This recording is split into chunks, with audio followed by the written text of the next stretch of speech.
செய்யும் இறை குறவே ஆரத்தி எடுத்து அழைக்கின்றோம், கும்ப ஆரத்தி எடுத்து அழைக்கின்றோம்.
தந்தை மகன் தூயாவியாரின் பெயராலே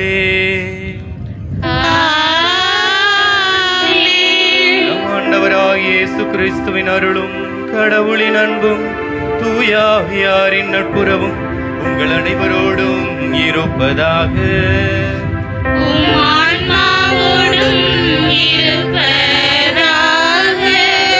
திசையெங்கும் நிரப்பியவராய், தீவின் பாதுகாவலராய், கடற்கரைக்கு நாயகராய், மீன்பிடி தொழில் செய்யும் மக்களுக்கு துணையாய், நம் சுவாச காற்றில் என்றும் கலந்து இறை அருளினை பெற்றுத்தரும் புனித சந்தியாகப்பரின் அன்பை எண்ணி அவரது சந்நிதியில் கூடியிருக்கும் இறை சமூகமே, உங்கள் அனைவரையும் தீவு நங்கூரம் கைம்பெண்கள் இயக்கம் சார்பாக இத்திருப்பலிக்கு வாழ்த்தி வரவேற்கின்றோம். மனிதர்கள் யாவரும் வாழ்வு வழிபாடு என்ற இரு வழிகளில்தான் இறைவனை அடைய முடியும். அது படைத்தவனை வணங்குதல் மற்றும் படைப்புக்கு செய்ய வேண்டிய கடமையினை செய்தல் என்ற இரண்டு வடிவங்களில்தான் வெளிப்படுத்தப்படுகின்றது. அத்தகைய வாழ்விற்கு சாட்சியாய் வாழ்ந்தவர் நம் புனிதர். ஆம், அன்பு நிறை நெஞ்சங்களே, இன்றைய நாளிலே உண்மையான சமய பணிக்கு இலக்கணம் தந்தவர் புனித சந்தியாகப்பர் என்ற தலைப்பில் சிந்திக்க அழைக்கப்பட்டிருக்கின்றோம். இயேசு அழைத்த போது தன் வாழ்க்கை சூழலை மாற்றிக்கொண்டு இயேசுவின் விண்ணேற்பத்திற்கு பிறகும் கூட அவர் விட்டு சென்ற இறைப்பணியை உலகமெங்கும் அறிவித்ததோடு மட்டுமல்லாது, கிறிஸ்தவருக்கு எதிரான கொடுமைகளை களைப்பதற்கு களமிறங்கி தான் உயிரையும் தந்த முதல் அப்போஸ்தலர்தான் நம் புனிதர். அப்படிப்பட்ட புனித சந்தியாகப்பரை போல் சாட்சிய வாழ்வில் சமயப்பணி செய்திட நாம் ஒவ்வொருவரும் அழைக்கப்பட்டிருக்கின்றோம். அத்தகைய அழைப்பினை உணர்ந்து நற்பண்புகளால் பட்டை தீட்டப்பட்ட பண்பட்ட சமூகமாக நம் சமூகம் மாறிடவும், நம் அன்றாட வாழ்வில் இயேசுவை வெளிப்படுத்தும் கிறிஸ்தவர்களாய் உருமாற்றம் பெற்றிடவும் இறை வார்த்தையை விசுவாசத்துடன் எடுத்துரைப்பவர்களாய் பணி செய்திடவும், நம் தீவு பகுதியில் இறை அழைத்தல் பெருகிடவும் நம் புனிதர் வழியாக இறையருள் வேண்டி இத்திருப்பலியில் இணைவோம். இயேசுவில் பிரியமுள்ள சகோதர சகோதரிகளே, இந்த நற்கருணை திருப்பலியிலே ஆண்டவருடைய ஆசீர் நம்ம ஒவ்வொருவருக்கும் அதிகமாக கிடைக்கப் போகிறது. இது இந்த நேரத்தில் அவருடைய ஆசிரை பெற தடையாக இருக்கக்கூடிய நம்முடைய குற்றம் குறைகள், நம்முடைய பாவங்கள், இறைவனுக்கு எதிராக, இறை மக்களுக்கு எதிராக, நம்முடைய சகோதர சகோதரிகளுக்கு எதிராக நாம் செய்த பாவங்கள், நாம் செய்த குற்றங்கள், குறைகள், தீவினைகள் அனைத்தும் ஒரு மதில் சுவர் போல் எழுந்து நம்மை இறைவனுடைய ஆசிரை பெற, நம்மிடமிருந்து இறைவனை பிரித்து அவருக்கிடையே நமக்கிடையே இந்த சுவராக எழுந்து நிற்கிறது. இது இந்த நேரத்தில் அவருடைய பிள்ளைகளாகிய நாம் ஒவ்வொருவரும் இறை ஆசிரை பெற இந்த மதில் சுவரை உடைக்கக்கூடிய ஒரு தருணம் பாவ சங்கீத்தினம். இந்த பாவ சங்கீத்தின தருணத்தில் நாம் ஒவ்வொருவருமே நம்முடைய குற்றங்குறைகளை நினைத்து பார்ப்போம். நல்ல இறைவனிடம், தகப்பனே, இதோ உம்முடைய பிள்ளையாகிய நான் உன்னை நோக்கி வந்திருக்கிறேன். உம்முடைய அருளின்றி, உம்முடைய ஆசிரின்றி, உம்முடைய வல்லமையின்றி நான் வாழ்ந்து ஒவ்வொரு நாளும் நான் உயர்வேன் என்று நினைத்த நேரங்களில் எல்லாம் நான் தாழ்ந்தே போனேன், வீழ்ந்தே போனேன். இதோ இந்த நேரத்தில் உம்முடைய ஆசிரை நான் தேடி வந்திருக்கிறேன். இதோ உமக்கு எதிராக நான் செய்த ஒவ்வொரு குற்றங்குறைகளையும் நினைத்து பார்க்கிறேன். என்னுடைய சொற்களால், செயலால், கடமைகள் தவறியதால் செய்த ஒவ்வொரு பாவங்களையும் நினைவு கூர்ந்து இதோ இந்த சுவரை நான் உடைத்து உம்முடைய ஆசிரை அதிகமாக நான் பெற்றுக்கொள்ளவும், என் வழியாக என்னுடைய குடும்பங்கள், என்னுடைய பிள்ளைகள், என்னோடு இருக்கக்கூடிய ஒவ்வொருவரும் பெற்றுக்கொள்ளவும் தேவையான ஒரு கருவியாக, ஒரு உண்மையான கருவியாக மாற நான் தயாராக வந்திருக்கிறேன். இது இந்த நேரத்தில் என்னை நீர் ஏற்றுக்கொள்ளும், என்னுடைய பாவங்களை எல்லாம் மன்னியும் என்று சொல்லி இந்த பாடல் வரிகளை பாடி, ஒவ்வொரு பாடல் வரிகளுக்கு பின்னும் நம்முடைய குற்றம் குறைகளை இணைத்து அவரிடம் மன்னிப்பை வேண்டி மீண்டுமாக இந்த வரிகளை திரும்ப பாடுவோம். பாவங்கள் செய்தேன் பரமனே, என்னை மன்னித்து அன்புடன் ஏற்றிடுவாய். பாவங்கள் செய்தேன் பரமனே, என்னை மன்னித்து அன்புடன் ஏற்றிடுவாய். ஒரு முறை கூட, பாவங்கள் செய்தேன் பரமனே, என்னை மன்னித்து அன்புடன் ஏற்றிடுவாய். இரக்கத்தின் நிறைவா, என்னுடைய சிந்தனையால் உமக்கு எதிராக, உம் சகோதர சகோதரிகளுக்கு எதிராக செய்த பாவங்களை நான் நினைவு கூறுகிறேன். அவர்களுக்கு எதிராக நான் பாவம் செய்தேன். என் கெட்ட சிந்தனைகளால் பிறருக்கு துரோகம் செய்தேன். பிறரை கால்வாரி விட நினைத்தேன். உடலாகிய ஆலயத்தை அசுத்தப்படுத்தினேன். என்னுடைய சிந்தனையால் என்னுடைய உடலையும் உம்முடைய தூய ஆவியாகிய ஆலயத்தையும் நான் அசுத்தப்படுத்தினேன். என் பாவங்களை மன்னியும் இறைவா, மன்னியும். பாவங்கள் செய்தேன் பரமனே, என்னை மன்னித்து அன்புடன் ஏற்றிடுவாய். பாவங்கள் செய்தேன் பரமனே, என்னை மன்னித்து அன்புடன் ஏற்றிடுவாய். என் பாவங்களை வைத்து எம்மை தீர்ப்பிடாத இறைவா, சொற்கள் வார்த்தைகள் மூலமாக உம்மையும் பிறரையும் காயப்படுத்தினேன். வேண்டாத வார்த்தை சொல்லி பிறரை காயப்படுத்தினேன். வேண்டிய வார்த்தை சொல்லி பிறரை உற்சாகப்படுத்த தவறி போனேன். ஆண்டவரே, வாழ்வழிக்கும் உம்முடைய வார்த்தை சொல்லி பிறரை வாழ வைக்காமல் வாழ்வை, உறவை துண்டிக்கும் வார்த்தைகளை சொல்லி பாவம் செய்தேன். என்னை மன்னியும் இறைவா, மன்னியும். பாவங்கள் செய்தேன் பரமனே, என்னை மன்னித்து அன்புடன் ஏற்றிடுவாய். பாவங்கள் செய்தேன் பரமனே, என்னை மன்னித்து அன்புடன் ஏற்றிடுவாய். கருணை கடலே இறைவா, செயலால் கடமைகள் தவறியதால் பாவம் செய்தேன். செய்யக்கூடாத செயல்கள் செய்தும் செய்ய வேண்டிய செயல்களை செய்யாமலும் உம்மை நோகடித்தேன், பிறரை காயப்படுத்தினேன். இதோ அந்த தருணங்களுக்காக உம்மிடம் மன்னிப்பை வேண்டுகிறேன். என்னை மன்னியும் தேவா, மன்னியும். பாவங்கள் செய்தேன், பரமனே என்னை மன்னித்து அன்புடன் ஏற்றிடுவாய். பாவங்கள் செய்தேன், பரமனே என்னை மன்னித்து அன்புடன் ஏற்றிடுவாய். எல்லாம் வல்ல இறைவன் நம் மீது இரக்கம் வைத்து நம்முடைய பாவங்கள் அனைத்தையும் மன்னித்து நம்மை முடிவில்லா வாழ்வுக்கு அழைத்து செல்வாராக. ஆமென்.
என்றென்றும் உள்ள எல்லாமல்ல இறைவா, உம் திருத்தூதர்களுள் முதல் மறை சாட்சியாக செந்நீர் சிந்தும் பேற்றினை புனித யாக்கோப்புக்கு அளித்தீரே. உமது திரு அவை அவருடைய நம்பிக்கை அறிக்கையினால் வலிமை பெறவும் அவருடைய பாதுகாவலால் தொடர்ந்து உதவி பெறவும் அருள் புரிவீராக. உமோடு தூயாவின் ஒன்று பிள்ளைவனாய் என்றென்றும் வாழ்ந்து ஆட்சி செய்கின்ற எங்கள் ஆண்டவரும் உம்முடைய திருக்குமாரனும் ஆகிய இயேசு கிறிஸ்து வழியாக உம்மை மன்றாடுகின்றோம்.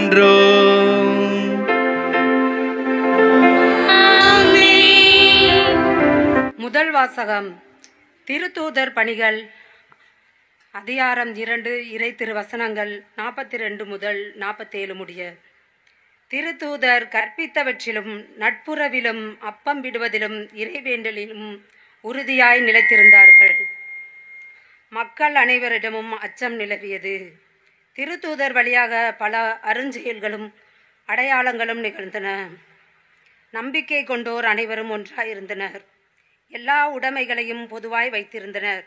நில புலன்களும் பிற உடைமைகளும் உடையோர் அவற்றை விற்று அனைவருக்கும் அவரவர் தேவைகளுக்கு ஏற்ப பகிர்ந்தளித்தனர்.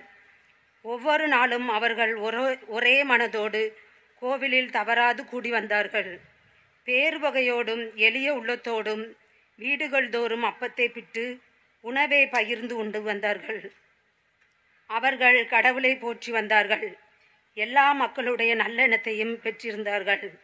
ஆண்டவரும் தம் மீட்டு கொண்டவர்களை நாள்தோறும் அவர்களோடு சேர்த்து கொண்டே இருந்தனர். இது ஆண்டவர் வழங்கும் அருள்வாக்கு.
மன்னிப்பில் சிறந்திடவே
வாசகம். அப்போஸ்தலராகிய யாக்கோபுக்கு எழுதிய திருமுகத்திலிருந்து வாசகம். அதிகாரம் 1, இறை வார்த்தைகள் 19 முதல் 27 முடிய.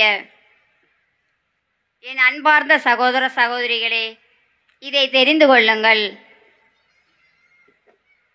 ஒவ்வொருவரும் கேட்பதில் வேகமும் பேசுவதில் சினம் கொள்வதிலும் தாமதம் காட்ட வேண்டாம்.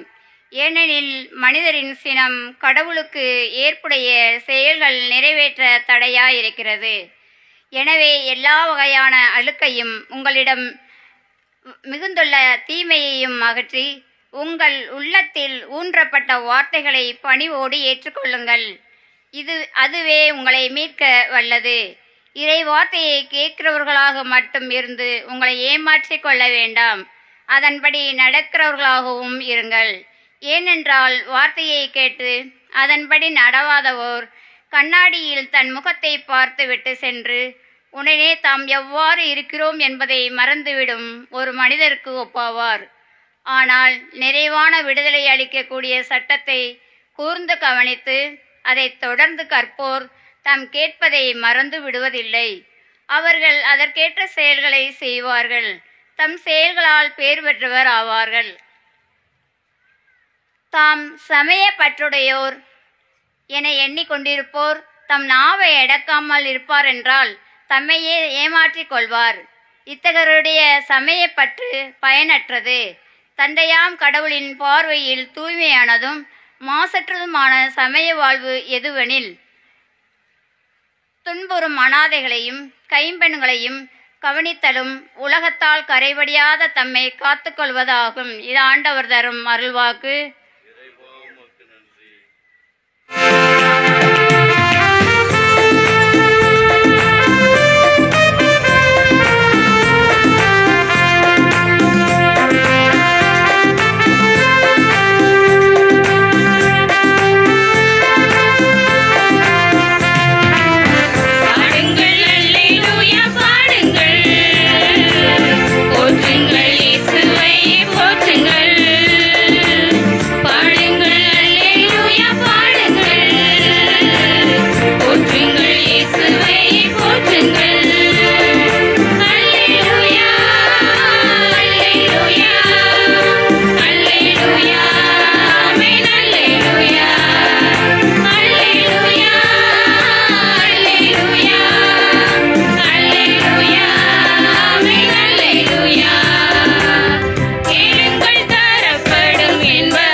வார்த்தையான இறைவன் உங்களோடு இருப்பாராக.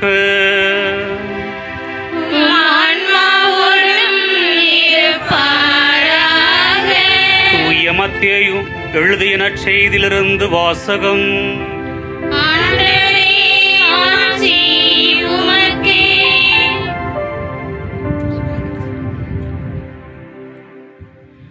தூய மத்தேயு எழுதிய நற்செய்தி பிரிவு 28 இறை வார்த்தைகள் 16 முதல் 20 வரை.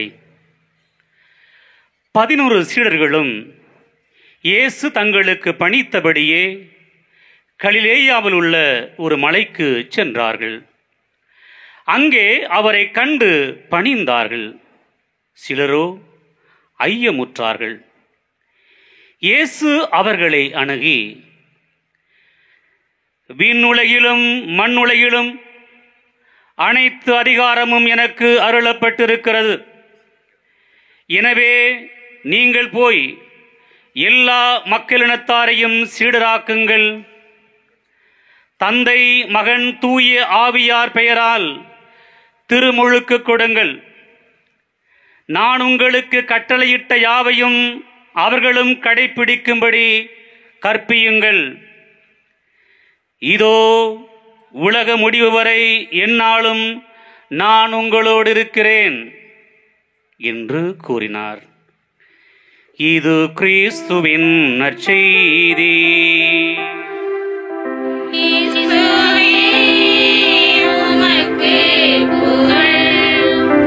ஒரு நிகழ்வோடு நான் வந்து நம்முடைய தலைப்புக்குள்ளாக இன்றைய நாம் சிந்திக்க போகிற இந்த சிந்தனைக்குள்ளாக நுழையலாம்னு ஆசைப்படுறேன். இன்னொரு நிகழ்வு. ஒரு மாலை பொழுது கப்பலிலே பல பேர் பயணம் செய்து கொண்டிருக்கிறார்கள். அந்த கப்பலை அந்த பகுதியில் நின்று எல்லாத்தையும் மக்கள்லாம் அப்படியே அந்த ஒரு அழகியான அந்த ஒரு மேகத்தை அப்படியே பார்த்து ரசிச்சுக்கிட்டு, அந்த சூரியன் மறைகிறதை பார்த்துக்கிட்டு, நிலா வருவதை கண்டுகொண்டு அப்படியே எல்லாரும் அந்த கப்பலில் பயணம் செய்து ரசிச்சுட்டு போயிட்டு இருக்கும்போது ஒரு சிறுவனானவன் ரொம்ப அந்த கப்பலினுடைய ஒரு பகுதிக்கு ரொம்ப கடைசி பகுதிக்கு சென்று ரொம்ப ரசித்தபடியே அதில் கீழே விழுந்துட்டான் தண்ணிக்குள்ளே. எல்லாரும் கத்துறாங்க, வாங்க இந்த பையனை காப்பாற்றுங்க அப்படின்னு சொல்லி எல்லாரும் கத்தும்போது யாரும் குதிக்கிற மாதிரி இல்லை, எல்லாருமே கத்திட்டு இருக்கிறாங்க. கடைசியில் பார்த்தா ஒரு தாத்தா, ஒரு வயது முதிர்ந்தவர் டபக்குன்னு தண்ணிக்குள்ளே குதிச்சு அந்த பையனை அவரும் எப்படியோ தத்தி அடித்து அந்த குழந்தைய அந்த பையனை காப்பாற்றி மேலே கொண்டு வந்துட்டார். மக்களுக்கு எல்லாருக்கும் ஆச்சரியம், எல்லாரும் கைகளை தட்டி ஆரவாரம் எழுப்பி அவருக்கு வந்து பாராட்டுகள் சொல்லிட்டு இருக்கும்போது அவர் பக்கத்தில் உள்ள ஒருத்தரை கூப்பிட்டு கேட்டாராம், எவன்டா என்னைய உள் தள்ளி விட்டது அப்படின்னு கேட்டாராம். அந்த மாதிரி இன்னைக்கு நான் உங்கள் முன்பாக நிற்கிறேன். அதனால இப்படி வந்து நிற்கிறேன் அப்படின்னு சொல்றது வந்து ஏதோ எப்படின்னா பவுலடிகளார் மாதிரி இவர் இந்நிலையில் நான் இருப்பது இயேசுவே உம் அருளால் தான் வாழ்வது நானல்ல என்னில் இயேசுவே வாழ்கின்றீர் அப்படின்னு பாடிட்டு பவுலடிகளை மாதிரி சொல்லலாம்னு அப்படிதான் நினைச்சேன். இருந்தாலும் தந்தை இப்படி நம்மளை நிப்பாட்டி வச்சிட்டாரு. அவருக்கு ஒரு நன்றி. ஏன்னா ஒவ்வொரு முறையும் என் மீது நம்பிக்கை வைத்து அவருடைய சகோதரன் போல ஒவ்வொரு முறையும் எனக்கு ஒரு உற்சாகத்தை அளித்து கொண்டிருக்கிற நம்முடைய தந்தைக்கு ஒரு நன்றி சொல்லி இந்த மறையுரையை இன்றைய நாளில் இந்த உங்களோடு இணைந்து சிந்திக்க ஆசைப்படுகிறேன். ஏன்னா இந்த மறையுரை தலைப்பு அப்படிப்பட்ட தலைப்பு. இன்னைக்கு நம்ம வந்து நம் தீவு மக்களின் பாதுகாவலராக திகழும் தூய சமாதானத்தின் சந்தியாக பெறும். இந்த பல சமாதானங்களை ஏற்படுத்தி கொண்டிருக்கிறார் பல குடும்பங்களில். அதனால இந்த சமாதானத்தின் சந்தியாபருக்கு விழா எடுத்து அவர் வழியாக நமக்கும் நம்முடைய குடும்பங்களுக்கும் நம்முடைய தொழிலுக்கும் இறையாசிர் கிடைக்க நவநாட்கள் மூலமாக இறை வார்த்தையை சிந்தித்து தியானித்து கொண்டிருக்கிற இந்த நாளில் இன்றைய வழிபாடானது நாம் அனைவரையும் உண்மையான சமயப்பணிக்கு இலக்கணம் தந்தவர் சந்தியாகப்பர். உண்மையான சமயப்பணிக்கு இலக்கணம் தந்தவர் சந்தியாகப்பர் என்ற தலைப்பில் சிந்திக்க நம் அனைவரையும் அழைக்கிறது. அன்புக்குரிய சகோதர சகோதரிகளே, உலகில் சமயங்கள் மதங்கள் ஏராளம். நமக்கு தெரிஞ்சது ஒரு 4-5 தெரியும். இந்து மதம், கிறிஸ்துவ மதம், இஸ்லாமிய மதம், புத்த மதம் அப்படின்னு ஒரு 4-5 தெரியும். ஆனால் உலகத்தில் எத்தனையோ மதங்கள் இருக்குது, எத்தனையோ சமயங்கள் இருக்கின்றன. ஆக உலகில் சமயங்கள் மதங்கள் ஏராளம். ஒவ்வொரு சமயமும் மதமும் தத்தம் பாணியிலே தங்களுடைய ஸ்டைலில் இறைவனை அடைய, இறைவனை அனுபவிக்க தங்களுடைய படிப்பினைகள் மூலம், கொள்கைகள் மூலம் தம் பக்தர்களுக்கு வழிவகைகளை ஏற்பாடு செய்து கொடுக்கிறது. இதை எளிமையான முறையில் சொல்லணும்னா சமயங்கள் மதங்கள் எப்படின்னா ஒரு நதிகள் போல. எத்தனையோ நதிகள் நம்ம பார்த்துருக்குறோம். அதுக்கெல்லாம் சமயங்கள் மதங்கள்லாம் நதிகள் போல, கடவுள் கடல் போல. இந்த நதிகள்லாம் எங்கே தோன்றினாலும் எங்கே வந்து சேரணும்? எங்கே வந்து சேரும்? கடலில் தான் வந்து சேரும். ஆக எத்தனை மதங்கள் எத்தனை சமயங்கள் எங்கெங்கோ விரிந்து இருந்து கிடந்தாலும் கடைசியில் அவங்க எல்லாமே அது சேர்க்க வேண்டிய இடம் கடவுள்கிட்ட தான், கடலில் தான் வந்து சேரணும். அதே மாதிரி கடவுள்கிட்ட வந்து சேர்க்கக்கூடியவைகள் தான் சமயங்களும் மதங்களும். இதற்காக மட்டுமே சமயங்களும் மதங்களும் ஏற்படுத்தப்பட்டன. இதை நிறுவியவர்களும் அதை குறித்த சிந்தனைகளை எல்லாவற்றையும் கடவுளிடம் கொண்டு போய் சேர்க்க வேண்டும் என்ற ஒரு குறிக்கோளோடு தான் சமயங்களும் மதங்களும் ஏற்படுத்தப்பட்டன. ஆக இந்த சமயங்கள் மதங்கள் எல்லாமே ஒரு நதிகள் போல எங்கிருந்தாலும் வந்து கடல்ல வந்து கடவுள்கிட்ட வந்து சேர வேண்டியது. அதுதான் அது இயற்கையுடைய நியதி. கடவுளிடம் தோன்றி கடவுளிடம் நாம் சென்றடைய வேண்டும். இதற்காகவே சமயங்களும் மதங்களும். இதை நாம தெளிவா புரிஞ்சுக்கணும். அந்த வகையில் கிறிஸ்தவ மதம் அப்படின்னு நம்ம எடுத்துக்கிட்டோம்னா, இன்னைக்கு நம்ம அந்த ஒரு சர்க்கிள் இருக்கிறனால கிறிஸ்தவ மதம் இயேசுவில் ஊற்றெடுத்து இயேசுவின் வாழ்வாளும் வழிமுறையாலும் நானே வழியும் நானே வாழ்வும் நானே உண்மையும் என்று சொல்லி நம் அனைவரையும் இறை தந்தையை நோக்கி அழைத்து சென்றவர் நம்முடைய இயேசு கிறிஸ்து. அந்த நம்மையெல்லாம் ஒரு நதி போல அவர் கொண்டு போய் சேர்த்தார்.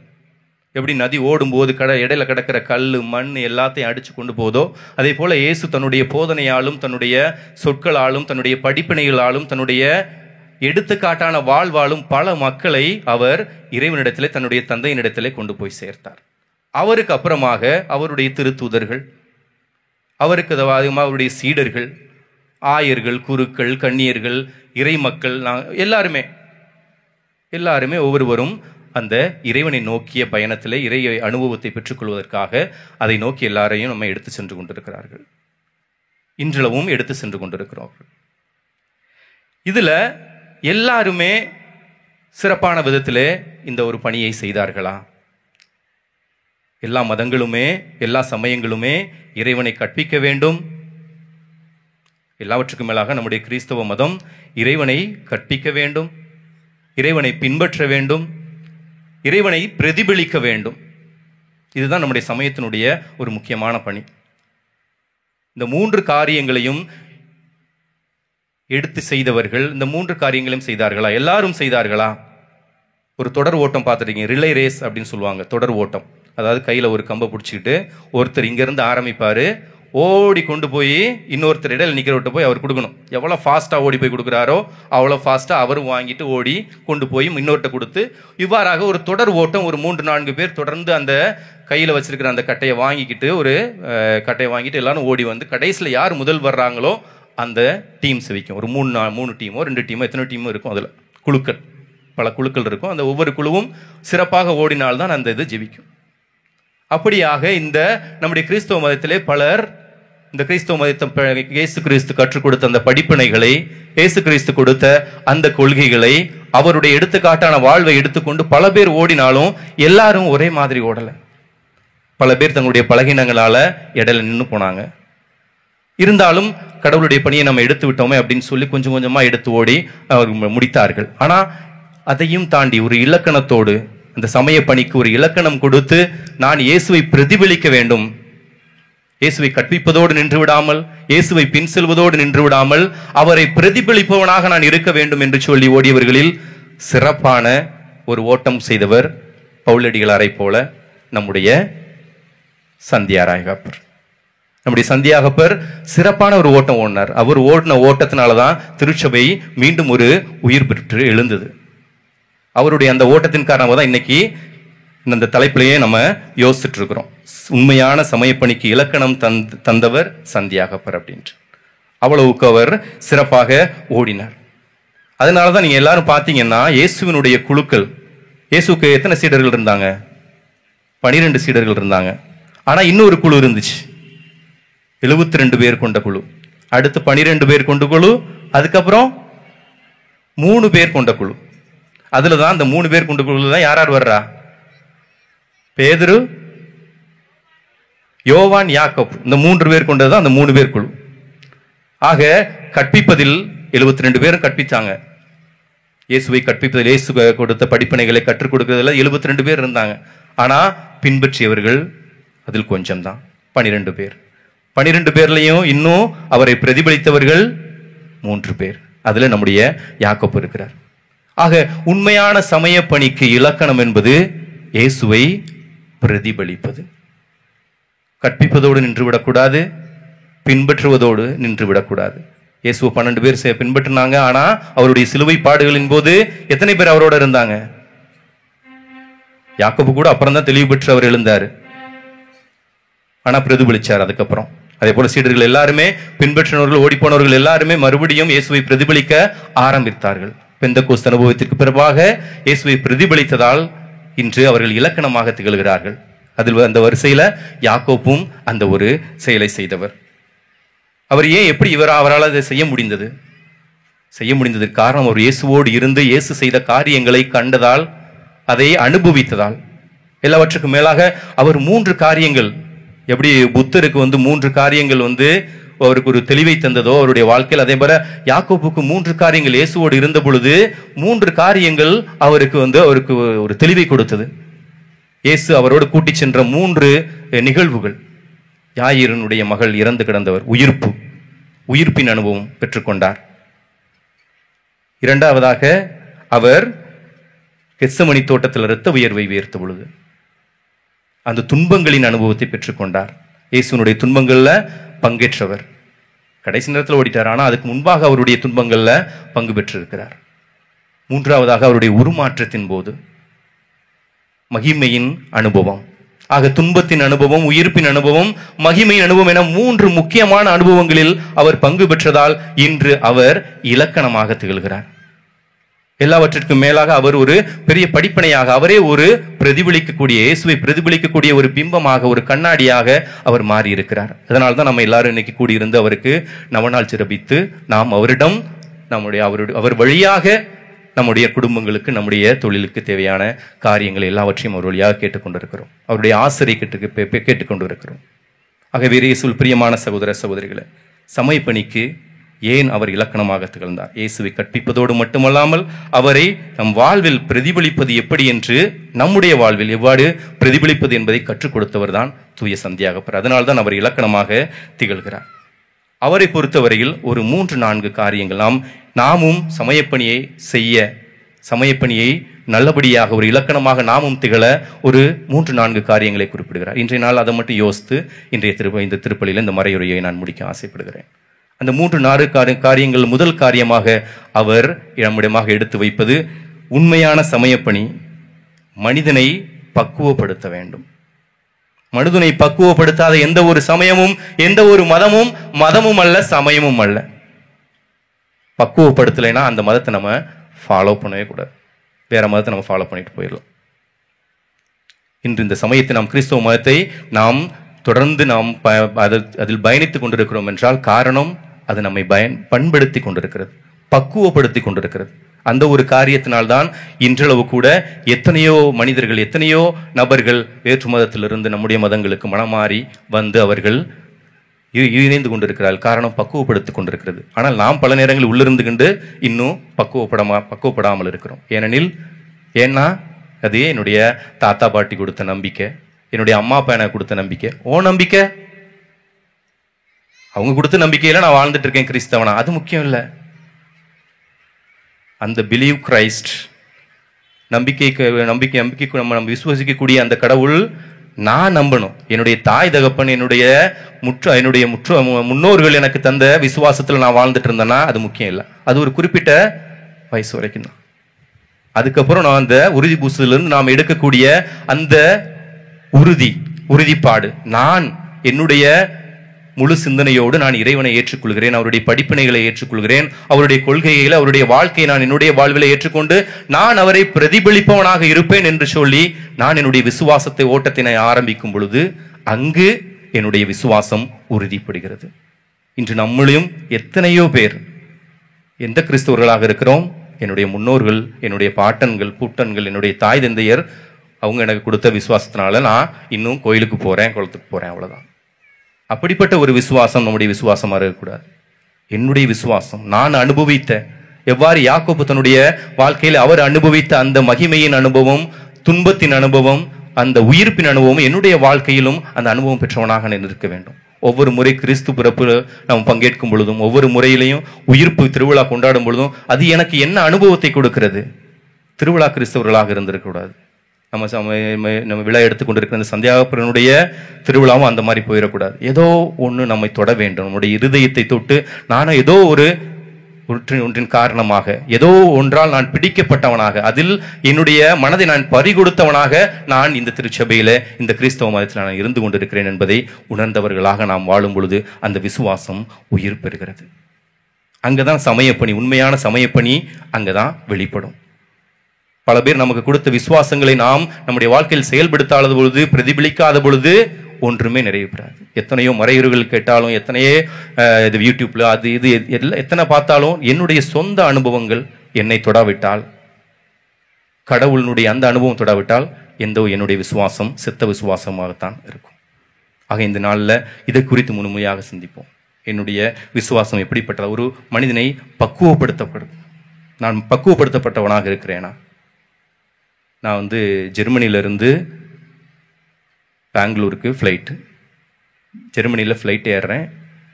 நான் என்னுடைய சீட்டை நோக்கி சென்று அந்த என்னுடைய இருக்கையெல்லாம் அமர்வதற்காக செய்கிறேன். அங்கே ஒரு குழந்தை உட்கார்ந்துருக்கு என்னுடைய இருக்கையில். பார்த்த உடனே தெரிஞ்சிருச்சு ஸ்ரீலங்கன் தமிழ் மக்கள். அவங்களுடைய குடும்பம் அங்கே உட்காந்துருக்கு. அவங்க பிரான்ஸ்லேருந்து வந்திருக்கிறாங்க. எங்கே வந்திருக்காங்க வர்றாங்கன்னா திருச்சிக்கு போகிறாங்க. அவங்க பெங்களூரில் இறங்கி திருச்சி போனோம். அவங்க அந்த குழந்தை நான் உட்கார்றதுக்காக போகிறேன். அந்த குழந்தை எனக்கு ஜன்னல் சீட்டு தான் வேணும், நான் அங்கே தான் உட்காந்துருப்பேன் அப்படின்னு அடம் பிடிக்குது. போன உடனே என்னை பார்த்த உடனே அழுதுருச்சு. அந்த குழந்தைக்கு தெரியுது இவர் தான் இந்த இருக்கைக்கு உரியவர் அப்படின்னு தெரிஞ்சுக்கிட்டு உடனே அந்த குழந்தை அழுக ஆரம்பிக்குது. நான் ஒன்றும் பிரச்சனை, நம்முடைய மக்களை பார்த்த உடனே சரி குழந்தை தானே இருக்கட்டும் விட்டு அந்த குழந்தைய அங்கேயே விடுங்க அப்படின்னு சொல்லிட்டு நான் இன்னொரு இறக்கைக்கு வந்து அமர்கிறேன். அதுலேயும் பார்த்தா அந்த குழந்தையினுடைய அம்மா, அந்த குழந்தை அம்மா சொல்லுது நான் அவங்க பக்கத்தில் இருக்கணும் ஃபாதர், இல்லோட்ட அழுதுகிட்டே தான் இருப்பா. சரிம்மா நீங்களும் உட்காருங்க அப்படின்னு 1 விட்டு 2 விட்டு 3 விட்டு அடுத்து ஒரு கேப் விட்டு இந்த பக்கம் வந்தால் அவருடைய கணவன் உட்கார்ந்துருந்தார். மொத்த குடும்பம், 2 பெண் பிள்ளைகள், ஒரு ஆண் பிள்ளை, தந்தை தாய், இப்படி 3-4 பேர் உட்கார்ந்துருக்குறோம். உட்கார்ந்த பிறகு அந்த தகப்பனானவர் பேச ஆரம்பிக்கிறாரு. கேட்குறாரு, ஃபாதர்னு சொல்லலை, தெரியாதுல்ல, நீங்கள் யார், எங்கேருந்து வர்றீங்க? நான் இத்தாலிலேருந்து வர்றேன் ஃபாதர் அப்படின்னு. எனக்கு அப்போவே தெரியும் ஃபாதர், நான் கேட்கணும்னுமே இருந்தேன். உங்களை பார்த்த உடனேயே நீங்கள் ஃபாதர்னு எனக்கு தெரியும். அதுவும் நீங்கள் இந்த மாதிரி செயல்கள் செய்யும் பொழுது எனக்கு இன்னும் ஆர்வம் வந்துச்சு, நீங்கள் ஃபாதர் தானா அப்படின்னு. நல்ல வேலை இடத்த விட்டு கொடுத்தேன், இதில் விட்டா மானம் போயிருக்குண்டா சாமி அப்படின்ட்டு எனக்குள்ளேயே சொல்லி கொண்டவனாக ஏதோ என்ன உன்னை தூண்டுச்சு. ஏதோ ஒன்று இருக்குது இல்லையா, என்னதான் இருந்தாலும் எனக்குள்ளாக ஏதோ இருந்தது. என்னை நீங்கள் இருந்துக்குங்கம்மா அப்படின்னு சொன்னதுனால நல்ல வேலையாக போச்சு. அவர் கொடுத்த ஒரு சாட்சியம் என்னை மனதை ரொம்ப தொட்டது. அப்படி பேசிட்டு வந்துட்டு இருக்கும்போது, ஏன்னா 9 மணி நேரம் ட்ராவல், ஜெர்மனிலேருந்து இங்கே வர்றதுக்கு 9 மணி நேரம். சும்மா படத்தையே பார்த்துட்டு இருக்க முடியாது. டிவிக்கு நம்ம மூஞ்சிக்கு முன்னாடி ஒரு டிவியை வச்சிடறாங்க, அதை மட்டும் எவ்வளோ நேரம் பார்த்துட்டு இருக்க முடியும்? அதனால இது பேச்சு கொடுத்து நம்ம பேச ஆரம்பிக்கும் பொழுது அவர் சொன்னது, ஃபாதர் நான் ஒரு 6 வருஷம் இந்த கொரோனா டைமில் வந்தப்போ ரொம்ப ரொம்ப இதாகிட்டேன். ஏன்னா வீட்டுக்குள்ளே இருந்ததுனால அதிகமாக குடிக்க ஆரம்பித்தேன். குடிப்பேன், ஆனால் கொரோனா டயத்தில் இருக்கும்போது ரொம்ப அதிகமாக குடிக்க ஆரம்பித்தேன். வீட்டில் ரொம்ப பிரச்சனைகள். மனைவி என்னைய முதல் முறையாக அப்படி பார்த்ததுனால என்னைய ரொம்ப வெறுக்க ஆரம்பித்தா. குழந்தைகளை கூட ரொம்ப தொட விடாமல் அந்த அளவுக்கு பாதுகாத்தா அப்படின்ட்டு அவர் சொல்லிட்டு இருக்கும்போது சொன்னார், அந்த கொரோனா நேரத்தில் என்னை அதிகமாக தொட்டது ஃபாதர் ஆல்பர்ட், திருச்சியில் அந்த அருங்குடை இல்லத்துலேருந்து. அவர் அந்த கொரோனா நேரத்துலையும் அவர் அதிகமாக அந்த யூடியூப்பில் அவருடைய சொற்பொழிவுகள், அவருடைய தியானங்களை கொடுத்துட்டே இருந்தார். அதை கேட்க எனக்கும் ஒரு ஆறுதலாக என்னுடைய சிந்தனை அங்கிருந்து ஒரு பக்கம் திரும்பி நான் அவர் பக்கம் வந்துட்டேன். இப்போ நான் போயிட்டு இருக்கிறது கூட எங்கே போகிறேன்னா அவரை சந்திக்கிறதுக்காக தான் குடும்பத்தோட நாங்கள் இப்போ அங்கே போயிட்டுருக்குறோம் அப்படின்னார். ஒரு குருவானவரை சந்திக்க பிரான்ஸ் நாட்டிலிருந்து தன்னுடைய குழந்தைகள் எல்லாவற்றையும் ஒரு 4000-5000 யூரோ செலவழித்து டிக்கெட் எடுத்து கூட்டு வர்றார்.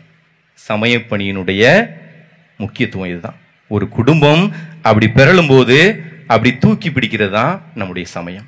அந்த பணி ஒரு மனிதனை பக்குவப்படுத்தக்கூடியது நம்முடைய சமயம், மதம்.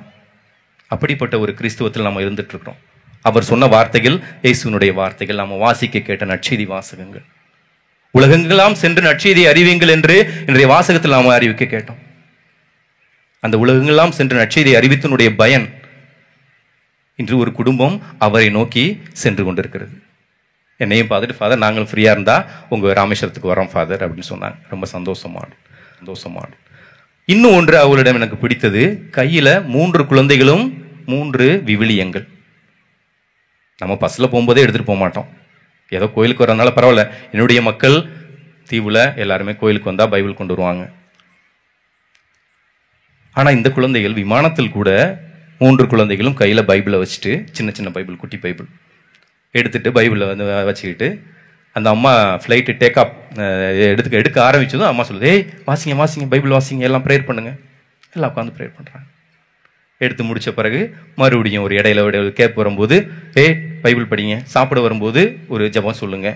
இப்படியாக அந்த தாயானவள் அந்த குழந்தைகளுக்கு தொடர்ந்து ஒரு சின்ன கேப், அந்த ஒவ்வொரு சூழ்நிலைக்கு ஏற்ற மாதிரி அந்த குழந்தைகளுக்கு ஒரு இண்டிகேஷன், ஒரு இதை கொடுக்குறாங்க. அந்த குழந்தைகளும் அதற்கு ஏற்றால் போல அந்த இதை செய்கிறாங்க. எனக்கு ரொம்ப ஆச்சரியமாக போச்சு. எத்தனை தடவை விமானத்தில் நானும் பயணம் செஞ்சுருக்கிறேன், ப்ரேயர் பண்ணுவேன், எல்லாம் பண்ணுவேன். பைபிள் எடுத்து எத்தனை தடவை வாசிருக்கிறேன். எல்லாருக்கும் முன்பாக நான் பைபிள் எடுத்து வாசிருக்கிறேனா? இல்லை நாம் கிறிஸ்தவர்கள் என்று நாம் சொல்லிக் கொள்கிறோம், எத்தனை முறை நாம் வாசிருக்கிறோம்?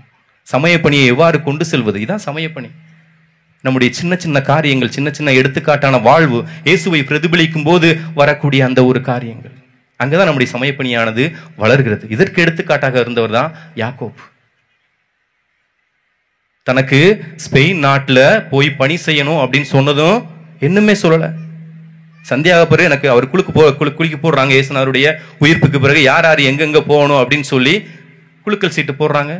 அவருக்கு ஸ்பெயின் கிளம்புறேன் அப்படின்னு சொல்லி தன்னோடு 8 சீடர்களை கொண்டு செல்கிறார். அதுலேயும் நம்ம கவனிக்க வேண்டியது 8 சீடர்கள் அவருக்கு வந்திருக்கிறாங்கன்னா காரணம் என்ன? அவர் இயேசுவை பிரதிபலிப்பதாக இருந்ததனால் அந்த 8 சீடர்கள் அவரை பின்பற்றி சென்றார்கள். ஸ்பெயின் தேசத்தில் போய் அங்கே ஒரு கோயில் கட்டுறார் மாதாவுக்கு. ஏன்னா அது ஒரு அழைப்பாய் அவர் எடுத்துக்கொண்டார். மாதாவிற்கு அவர் வெளிக்காட்டி எனக்கு ஒரு கோயில் கட்டு அப்படின்னு சொன்னப்போ ஸ்பெயின் தேசத்தில் போய் அவர் கோயில் கட்டினார் மாதாவுக்கு. அங்கிருந்து முடிச்சுட்டு எருசலேமுக்கு சென்று அங்கு போதிக்கிறார். அங்கே பயங்கரமான ஒரு சூழ்நிலை நிலவி கொண்டிருக்கிறது எருசலேம்ல. ஏன்னா இயேசுநாதர் இறந்து உயிர்ப்பித்த பிறகு அங்கே யூத குருக்கள் அனைவருக்குமே பயங்கர கெடுபிடி. ஏன்னா இயேசுநாதர் அவர் போதித்த சவுக்கேடி கொடுத்தது எல்லாருமே யூத மதகுருகளுக்கு எதிராக. அதனால் அவர் இறந்த பிறகு யூத மதகுருகளுக்கு ஏதாவது ஒரு முக்கியத்துவம் கொடுக்க வேண்டும், அவர்கள் மீண்டும் அந்த ஒரு பணிக்கு அவங்க வர வேண்டும் அப்படிங்கிறதுக்காக எல்லாரும் இந்த இயேசுனுடைய பேரை கூட சொல்லக்கூடாது. இயேசு பேரை சொன்னாலே, அவரை பற்றி போதித்தாலே எல்லாருக்கும் தண்டனைகள். அப்படிப்பட்ட சூழ்நிலையில் அங்கிருந்து சந்தியாகப்பர் அந்த பணியை செய்கிறார். ஏரோது அக்கிரிப்பா அதை கேள்விப்பட்டு அவரை பிடிச்சி சிறையில போட்டு நீதிபதியிட கொண்டு போறாரு. நீதிபதிக்கு முன்பாக அவர் பேசிய வார்த்தைகள், இறை வார்த்தையை அவர் அங்கும் போதித்தார். நீதிபதி முன்பாக அவர் தன்னுடைய அறிவுபூர்வமாக அவர் போதித்த அந்த ஒரு காரியங்கள் எல்லாத்தையும் கேள்விப்பட்டு நீதிபதியே அவரு நல்லவர் தான் அப்படின்னு சொல்லி சொன்னதுனால ஏரோது அக்கிரிப்பா அவரையும் சந்தியாகப்பர் 2 பேரையும் சேர்த்து சிறைச்சாலையில போடுறாங்க. அங்க சிறைச்சாலையில தான் அவரை சாகடித்தது. ஆக அந்த மனிதர்களை பக்குவப்படுத்தக்கூடிய அந்த ஒரு பண்பு நம்முடைய சமயத்திற்கு இருக்கிறது. சந்தியாகப்பர் முதலிலே பயந்து ஒளிந்து ஓடியவர். இயேசுனுடைய உயிர்ப்புக்கு பின்பாக தூய ஆவியினுடைய அருள் பெற்று பெந்தகோஸ்துடைய இது பெற்று பக்குவப்பட்டார். பக்குவப்பட்டதின் வாயிலாக அவர் அந்த ஒரு பணியை செய்தார். 2வது காரியம் சமாதானம். அவர் அந்த பக்குவப்பட்டதில் சொல்ல வந்தது. ஏன்னா முன்னாடியே சொன்னேன், நம்முடைய சந்தியாகப்பர் சமாதானத்தின் சந்தியாகப்பர் அப்படின்னு. ஒரு வீட்டிலிருந்து மனைவியோடு சண்டையிட்டு இங்கே ஒரு படுத்து கிடக்கிறார். வீட்டில் சமாதானம் இல்லை, மனைவியோட சண்டை, வீட்டுக்கு மனைவி கூப்பிடல, அவரும் கால் பண்ணல. இங்கே படுத்து அடுத்த நாள் மனைவிடமிருந்து தொலைத்தொடர்பு வருது. நீங்கள் வீட்டுக்கு வாங்க, சமாதானம் பண்ணுவோம், பேசிக்கிடுவோம் வாங்க அப்படின்ட்டு இங்கிருந்து சென்று சமாதானமாக வாழ்ந்து கொண்டிருக்கிறார். அந்த கதையை சொன்னார். அவருடைய குடும்பத்திலையும் இந்த நவநாள் முடிகிறதுக்கு முன்பாக என்னுடைய குடும்பத்தில் சமாதானம் வேண்டும், நான் வேண்டிக்கிட்டேன் ஃபாதர். இப்போ என்னுடைய வீட்டில் என்னுடைய பிள்ளைகள் எல்லாருமே எல்லாம் சமாதானத்தோடு இருக்கிறாங்க அப்படின்னு சொன்னார். இயேசுவுக்கு புகழ், இயேசுவுக்கு புகழ். அதுதான் சமாதானத்தின் சந்தியாகப்பர். மனிதன் பக்குவப்பட வேண்டும். அந்த பக்குவப்படும் பொழுதுதான் நம்முடைய சமயம் ஒரு சமயமாக இருக்கும். அடுத்ததாக விசுவாசத்தை அதிகப்படுத்துவது நம்முடைய சமயப்பணி. விசுவாசத்தை அதிகப்படுத்துவது சமயப்பணி. நம்முடைய சமயம் கடலை கடக்க வைப்பது, கடல் மீது நடக்க வைப்பது. அப்படிப்பட்ட ஒரு சமயத்தில் நம்ம இருக்கிறோம். எப்படிப்பட்ட விசுவாசத்தோடு நாம் வாழ்ந்து கொண்டு இருக்கிறோம்? எப்படிப்பட்ட விசுவாசம் நம்மகிட்ட இருக்கு? துன்பங்கள், நெருக்கடிகள், சோதனைகள் வரும்போது எப்படிப்பட்ட விசுவாசத்தை நாம வெளிப்படுத்துகிறோம்? ஆண்டவர் என்ன கைவிட்டார், நான் இனிமே அவரை நோக்கி போக மாட்டேன், அவர் நான் கேட்டது கொடுக்கல, நான் இனிமே அவருக்கு செவி கொடுக்க மாட்டேன். இப்படிப்பட்ட விசுவாசத்தை அவர் நம்மிடம் எதிர்பார்க்கிறார். அந்த சூழ்நிலையில நான் உன்னிடம் எதிர்பார்ப்பது, நான் என்னுடைய இறைவனை நான் இறுக பற்றி பிடித்துக் கொண்டிருக்கிறேன். அவர் சமயப்பணி ஜெபம் செய்ய கற்றுக் கொடுப்பது. நம்ம எப்படி ஜெபம் செய்யணும் அப்படிங்கிறத கற்றுக் கொடுக்குது.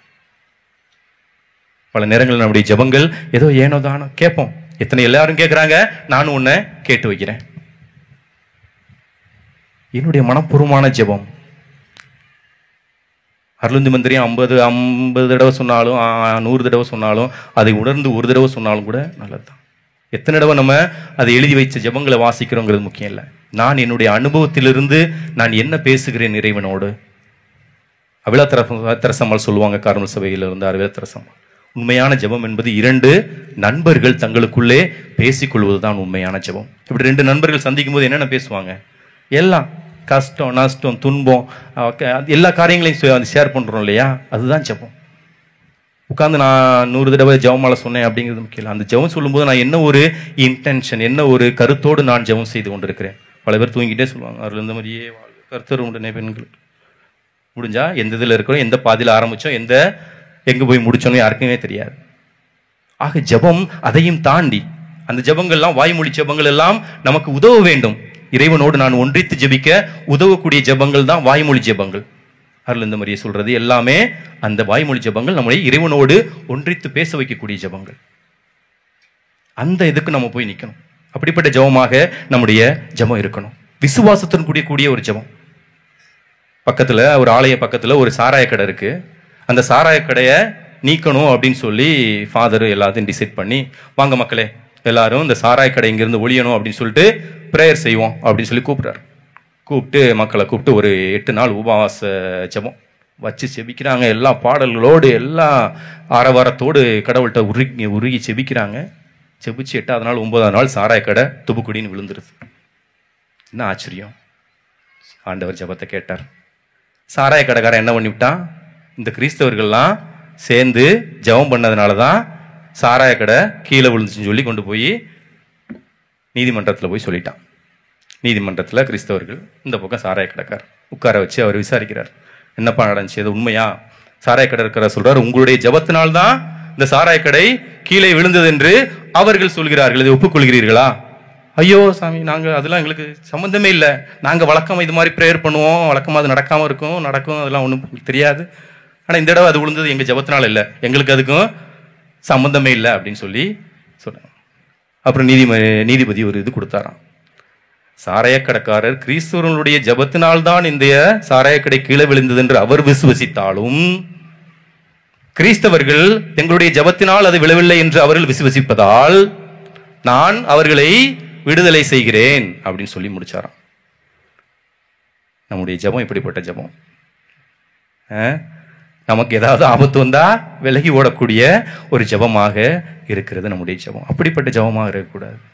என்னுடைய ஜெபம் கேட்கப்படும். நான் ப்ரேயர் பண்றேன்னா என்னுடைய கடவுள் எனக்கு கொடுப்பார் அப்படிங்கிற நம்பிக்கையில ஜெபிக்கணும்.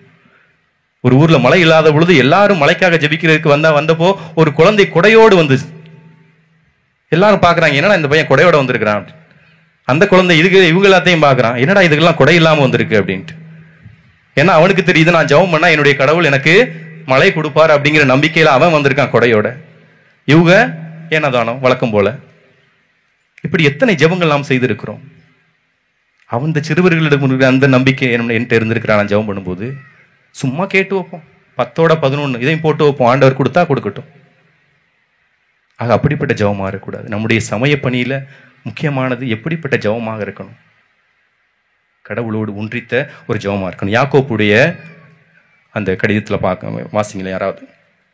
யாக்கோப்புடைய கடிதம் 5வது அதிகாரம் 13 - 17 முடிய. சத்தமா சொல்லுங்க. உங்களில் யாரேனும் துன்புற்றால் இறைவேண்டல் செய்யட்டும். மகிழ்ச்சியாயிருந்தால் திருப்பாடல்களை இசைக்கட்டும். உங்களுள் யாரேனும் நோயுற்றிருந்தால் திருச்சபையின் மூப்பர்களை அழைத்து வாருங்கள். அவர்கள் ஆண்டவரது பெயரால் அவர் மீது எண்ணெய் பூசி இறைவனிடம் வேண்டுவார்கள். நம்பிக்கையோடு இறைவனிடம் வேண்டும் போது நோயுற்றவர் குணமாவார். ஆண்டவர் அவரை எழுப்பி விடுவார். அவர் பாவம் செய்திருந்தால் மன்னிப்பு பெறுவார். ஆகவே ஒருவருக்கொருவர் பாவங்களை அறிக்கை செய்து கொள்ளுங்கள், ஒருவர் மற்றவருக்காக இறைவனிடம் வேண்டுங்கள் அப்படின்னு யார் சொல்றா? நம்ம திருவிழா எடுத்து கொடுக்கக்கூடிய யாக்கோபு சொல்றார், சந்தியாகப்பர் சொல்றார். இப்படிப்பட்ட ஜெபமாக, இப்படிப்பட்ட இறைவேண்டலாக என்னுடைய இறைவேண்டல் இருந்திருக்கிறதா? யோசிங்க, யோசிப்போம். முன்பாக நமக்கு முன்பாக திருவிழியத்தை வைப்போம். திருவிழியம் ஏனோ தானோ வாசிக்கக்கூடாது. இதுதான் வாசிக்கும் போது அந்த வார்த்தைகள் என்னோட ஒப்பிடணும். அந்த வார்த்தைக்கு நான் பிரமாணிக்கமா இருக்கேனா? அந்த வார்த்தைக்கு நான் பிரதிபலிக்கிறேனா? எப்படிப்பட்ட வாழ்க்கையாக என்னுடைய வாழ்க்கை இருக்கிறது என்பதை நாம் சிந்திக்க வேண்டும். என்னுடைய இறைவேண்டலில் பிறருக்கான ஜபம் எத்தனை முறை இருந்திருக்குது. கோயிலுக்குள்ள போனதும் எனக்கு எனக்கு எனக்கு எனக்கு எனக்கு, ஏன் பிள்ளைக்கு ஏன் பிள்ளைக்கு ஏன் பிள்ளைக்கு, ஏன் மருமகளுக்கு ஏன் மருமகள், பக்கத்து வீட்டில் அதுக்கு பக்கத்து வீட்டில் 4 பேர் கஷ்டப்பட்டு கிடப்பான், கீழே விழுந்து கிடப்பான், கைகால் உடைஞ்சு கிடப்பான், நோயுற்று கிடப்பான். அவங்களுக்காக ஒரு ஜெபம். எத்தனை முறை ஜெபித்திருக்கிறோம்? போனதும் ஸ்பான்டேனியஸாக கால் முழங்கால் போட்டதும், ஆண்டவரே இன்னைக்கு என் குடும்பத்தில் இப்படி இருக்கு, இப்படி இருக்கு, இப்படி இருக்கு, எனக்கு இதை கொடுங்க, அதை கொடுங்க. யாக்கோபு சொல்றார், பிறருக்கான இறைவேண்டல் முக்கியம். நம்ம ஒவ்வொரு முறையும் பிறருக்காக ஜெபிக்கும் பொழுது ஆண்டவர் அதை நமக்கு சேர்த்து கொடுப்பார். அப்படிப்பட்ட ஒரு இறைவேண்டலை நாம் நம்முடைய வாழ்க்கையில கொண்டிருக்க வேண்டும். பிறருக்கு அடுத்ததாக சமயப்பணி, இறுதியாக பிறருக்கு உதவி செய்ய கற்றுக் கொடுக்கக்கூடியது சமயப்பணி. நம்முடைய சமயப்பணியும் அதுக்கு முக்கியமான இலக்கணம் பிறருக்கு உதவி செய்வது. அதான் அதுலேயும் சிறப்பான தேவையில் உழலுவோருக்கு. இன்னைக்கு நம்ம வாஸ்தம் யாக்கோப்புடைய அவருடைய கடிதத்தில் 1வது அதிகாரத்தில் 27வது வசனத்தில் வாஸ்தம், தந்தையாம் கடவுளின் பார்வையில் தூய்மையானதும் மாசற்றதுமான சமய வாழ்வு எதுவெனில் துன்புறும் அனாதைகளையும் கைம்பெண்களையும் கவனித்தலும் உலகத்தால் கரைவிடாதபடி தம்மை காத்துக் கொள்வதும் ஆகும். உதவி செய்வது சமய வாழ்வு. உண்மையான சமய வாழ்வு என்பது துன்புறும் அனாதைகளையும் கைம்பெண்களையும் கவனித்தல். அப்படிப்பட்ட ஒரு தேவையில் உணர்வோருக்கு நம்ம நினைக்கக்கூடிய ஒரு வாழ்வு, அவர்களை நினைத்து அவர்களுக்கு உதவி செய்யக்கூடிய ஒரு வாழ்வாக நம்முடைய வாழ்வு அமைந்தால் உண்மையிலேயே நம்முடைய சமயப்பணி சிறப்பான விதத்திலே நடைபெற்று கொண்டிருக்கு. அதைத்தான் கல்கத்தா தெரசம்மாள் செஞ்சாங்க. கல்கத்தா தெரசம்மாள் என்ன செஞ்சாங்க? ஒவ்வொரு முறை செய்யும் போதும் கடவுளே நான் உனக்காக செய்கிறேன் அப்படின்னு சொல்லி செஞ்சாங்க. அவங்க பணி செய்யும் பொழுது எத்தனையோ தொழுநோயாளர்கள் அவங்கள பார்த்து நீங்க தான் கடவுளா அப்படின்னு கேட்டாங்க. அதான் பிரதிபலிப்பது. அவங்க கேட்டாங்களா அந்த ஒரு வார்த்தை, கல்கத்தா தெரசம்மாளை பார்த்து அவர்கள் கேட்ட ஒரு வார்த்தை, நீங்க கடவுளாமா? அதை இன்றைக்கு நாம் ஒவ்வொருவருடையும் நாம் செய்யும் பொழுது, ஒவ்வொரு காரியங்கள் செய்யும் பொழுது யாராவது நம்மை பார்த்து கேட்டால் அங்க நம்முடைய கிறிஸ்தவ மதத்தை, நம்முடைய சமய பணியை சிறப்பாக செய்திருக்கிறோம் என்பது அர்த்தம். அது வரைக்கும் நம்ம உழைக்கணும். கேட்டிருக்காங்களா? யாராவது சொல்லியிருக்காங்களா நீங்க கடவுளா அப்படின்ட்டு? இது வரைக்கும் கேட்டதில்லை. இல்லை, அந்த ஒரு வாழ்க்கை வாழ. ஆகவே இயேசுவில் பிரியமான சகோதர சகோதரிகளை, இந்த நாட்களில் சிந்திப்போம், நம்முடைய சமயப்பணி எப்படி செஞ்சிட்டு இருக்கிறோம்? இறைவனை பிரதிபலிக்கக்கூடிய வாழ்வாக என்னுடைய வாழ்வு இருக்கிறதா? இல்லை கற்பிக்கிறது மட்டும்தான், இயேசுவை பற்றி போதிக்கிறது மட்டும்தான் என்னுடைய சமய வாழ்வா? இல்லை, அதையும் தாண்டி பின்பற்றணும். பின்பற்றுவதோடு நின்று விடக்கூடாது, அவரை பிரதிபலிக்க வேண்டும் என்னுடைய வாழ்க்கையில். நான் அவரை என்னுடைய வாழ்க்கையில் பிரதிபலிக்கிறேனா? யாக்கோபு சந்தியாகப்பரை போல என்னுடைய வாழ்க்கையில் ஒவ்வொரு சொல்லிலும் செயலிலும் என்னுடைய கடமைகளிலும் நான் அவரை பிரதிபலிக்கக்கூடியவனாக இருக்கின்றேனா என்பதை சிந்தித்து பார்ப்போம். நான் ஜெபம் செய்யும் பொழுதும் சரி, என்னுடைய விசுவாசத்திலும் சரி, நான் என்னுடைய வாழ்வில் ஒரு மனிதனாக பக்குவப்பட்டிருக்கிறேனா என்பதை கேட்டவர்களாக இந்த திருப்பலியிலே தொடர்ந்து ஜெபிப்போம். சந்தியாகப்பனுடைய ஆசிரை இறை அருளை நாம் இந்த திருப்பலியிலே தொடர்ந்து பெற இந்த திருப்பலியில் பங்கு பெறுவோம். ஆமென். அனைவரும் எழுந்திருப்போம். கேளுங்கள் தரப்படும், தட்டுங்கள் திறக்கப்படும், தேடுங்கள் கண்டடைவோர் என்று சொல்லிய ஆண்டவராகிய இயேசு கிறிஸ்து இன்று நம் அனைவரையும் நம்முடைய இதயத்தின் ஆழத்தில் நமக்காக, பிறருக்காக, திருச்சபைக்காக, இன்று எழும்பிக் கொண்டு இருக்கிற இந்த கட்டிடத்திற்காக, இறைவனுடைய ஆலயத்திற்காக நாம் வைத்திருக்கிற அனைத்து தேவைகளையும் சிறப்பாக இன்றைய நாளிலே இந்த திருப்பலியை சிறப்பித்து கொண்டிருக்கிற தீவு நங்கூர கைம்பெண்கள் அவர்களுடைய தேவைகள் அனைத்தையும் நினைவு கூர்ந்தவர்களாக நல்ல இறைவனிடம் நம்முடைய மன்றாட்டுகள் அனைத்தையும் எடுத்து வைத்து ஜெபிப்போம்.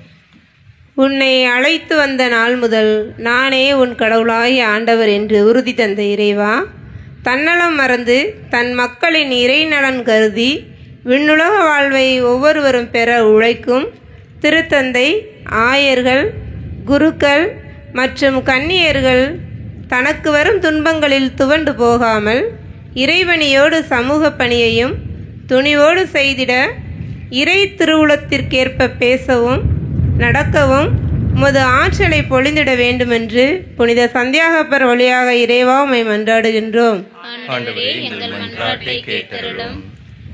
என்றென்றைக்கும் அரியணையில் வீற்றிருக்கின்ற இறைவா, எம் அரசியல் தலைவர்கள், ஆட்சியாளர்கள் தனக்கு மக்கள் தந்த அதிகாரத்தை உணர்ந்து பொறுப்புள்ள தலைவர்களாகவும் நீதி, நேர்மை, ஒற்றுமை, சமத்துவத்தை மக்களிடையே நிலைநாட்டிட நேர்மையோடும் நியாயத்தோடும் நடந்து மக்களுக்கான நல்ல திருச்சட்டங்களை வகுக்கக்கூடிய ஆற்றல் பெற்றிட தூய ஆவியாராம் தாமே அவர்கள் வழிநடத்திட வேண்டுமென்று இறைவா உம்மை மன்றாடுகிறோம். ஆண்டவரே, எங்கள் மன்றாட்டை கேட்டருளும்.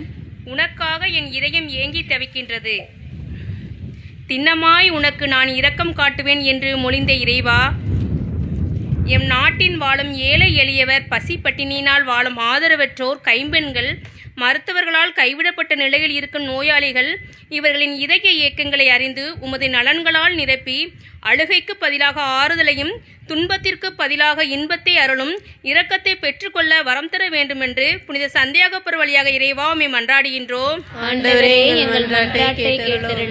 உன்னை மீட்பதற்காகவே உன்னோடு உள்ளேன் என்ற இறைவா, எம் தீவில் வாழும் இளைய தலைமுறையான எம் பிள்ளை செல்வங்களை எம் கரத்தில் ஒப்புக் கொடுக்கின்றோம். கணினி உலகத்திற்குள் கட்டுண்டவர்களாய் சமூகம் குடும்பம் மறந்து தன் சுய ஆசைகளுக்காக வன்முறை, கொலை, கொள்ளை, போதை பழக்க வழக்கங்களால் போன்ற சீர்கேடுகளில் ஈடுபட்டு தன் வாழ்வு இழந்து தவிக்கும் நிலையிலிருந்து பாதுகாக்கப்படவும் இறைவன் தரும் ஞானத்தால் தன்னையும் தன் சமூகத்தையும் கட்டி எழுப்பும் கருவிகளாக மாறிட புனித சந்தியாகப்பர் வழியாக இறைவா உம்மை மன்றாடுகின்றோம்.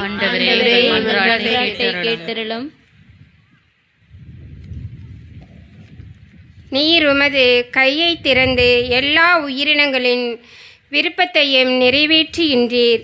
திருப்பாடல் 145:16 கூறியுள்ளபடி எங்களை ஆசீர்வதித்து எம் மக்கள் செய்யும் மீன்பிடி தொழில் நலிந்து கிடக்கும் நிலை மாறி மீன்வளம் பெருகி இறைவுடன் வாழவும் தான் பெற்றுக்கொண்ட நிறைவை மற்றவருடன் பகிர்ந்து இறை அன்பை உணர்ந்து கிறிஸ்துவ விழும்பியங்களை வெளிப்படுத்தும் உண்மை சீடத்திகளாக உம் சித்தம் செய்ய வரம் தர வேண்டும் என்று புனித சந்தியாகப்பர் வழியாக இறைவா உம்மை மன்றாடுகிறோம்.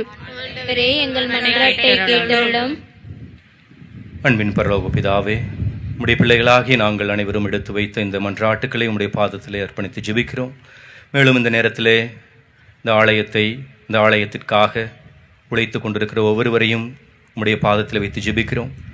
இந்த கட்டிடப் பணியானது சிறப்பான விதத்திலே தொடர்ந்து நடைபெற்று இந்த கட்டடத்தின் வழியாக இறை ஆசிரை நாங்கள் பெற்றுக்கொள்ள, இந்த ஆலயமானது சந்தியாகப்பரனுடைய அருளை அதிகமாக அள்ளித்தரக்கூடிய ஆலயமாக, எங்கள் குடும்பங்களிலே சமாதானத்தை தரக்கூடிய ஒரு ஆலயமாக, அவருடைய படிப்பினைகளையும் அவருடைய போதனைகளையும் அள்ளித்தரும் ஒரு இடமாக, ஒரு திருத்தலமாக உருவாக நீர்தாமே எங்களுக்கு ஆசிரை பொழிந்தருளும். மேலும் இந்த பங்கிலே பங்காற்றி கொண்டிருக்கிற எங்களுடைய பங்கு தந்தையும் உதவி பங்கு தந்தையையும் உம்முடைய பாதத்தில் வைத்து ஜெபிக்கிறோம். அவர்கள் எடுத்து செய்யும் ஒவ்வொரு காரியங்களையும் நீர் ஆசீர்வதியும்.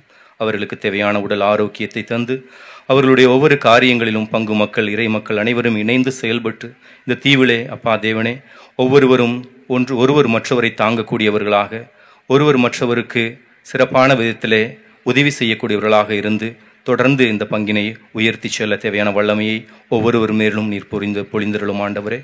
இந்த நேரத்தில் அப்பா தேவனை படிக்கின்ற பிள்ளைகளையும் அவர்களுக்காக உழைக்கின்ற ஒவ்வொரு பெற்றோரையும் அவர்களுடைய தொழில்களையும் நீர் ஆசீர்வதியும். சிறப்பான விதத்தில் நாங்கள் இந்த நேரத்தில் ஒவ்வொரு முதியவர்களுக்காகவும் மருத்துவமனைகளில் முடியாமல் ஒவ்வொரு நாளும் வருத்தப்பட்டு கொண்டிருக்கிற ஒவ்வொருவரையும் நீர் ஆசீர்வதியும். அவர்களுக்கு தேவையான காரியங்களை நீர் தாமே செய்திருவோம். மனிதர்களாகிய நாங்களோ வெளிப்புறத்தை காண்கிறோம், ஆனால் நீர் உட்புறத்தை காண்கிற தேவன், அவருடைய தேவைகளை அறிந்திருக்கிற தேவன். நீர் தாமே அவர்களுக்கு தேவையான காரியங்களை தொடர்ந்து செய்து அவர்களுக்கு ஒவ்வொரு நாளும் தேவையான வல்லமையை தந்து நீர் இந்த தீவையும் தீவு மக்களையும் ஆசீர்வதிக்க வேண்டுமாய் உம்முடைய ஜெபிக்கிறோம். எங்கள் ஜெபம் கேளும் ஜீவனும் பரிசுத்தமுள்ள நல்ல பிதாவே, ஆமென்.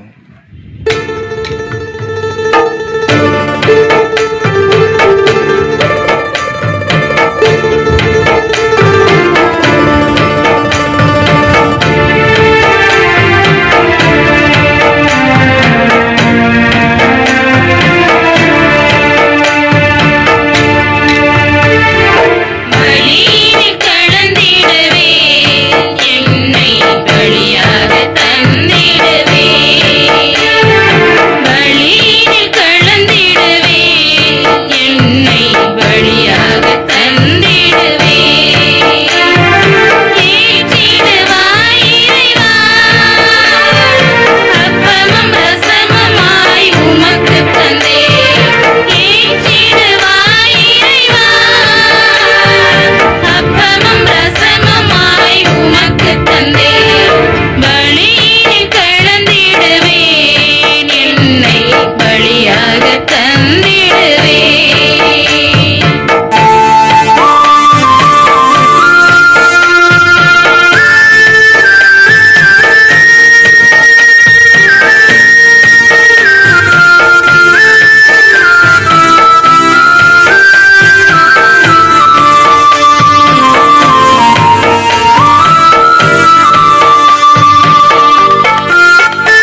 சகோதர சகோதரிகளே, என்னுடையதும் உங்களுடையதுமான இப்பழி எல்லாம் உள்ள தந்தையாக இறைவனுக்கு ஏற்றதாகும்படி ஜெபியுங்கள். இந்த பெயரின் புகழ்ச்சிக்காகவும் மாட்சிக்காகவும் தமது நன்மைக்காகவும் புனித திருஅவையின் அனைத்து நலன்களுக்காகவும் உமது கையில் இருந்து இப்படியை ஏற்றுக்கொள்வாராக. ஆண்டவரே, உம் திருமகனின் மீட்பளிக்கும் பாடுகளாகிய திருமுழுக்கினால் எம்மை கழுவியருளும். உமது திருவுளப்படி திருத்தூதர்களுள் முதலாக கிறிஸ்துவின் துன்பக் கிண்ணத்தில் பருகிய புனித யாக்கோபின் விழாவில் உமக்கு உகந்த பலியை நாங்கள் ஒப்புக் கொடுப்போமாக. எங்கள் ஆண்டவராகிய கிறிஸ்து வழியாக உம்மை மன்றாடுகின்றோம்.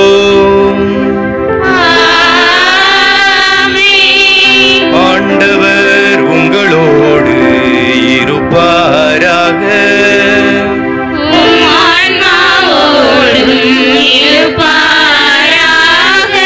இதயங்களை மேலே எழுப்புங்கள்.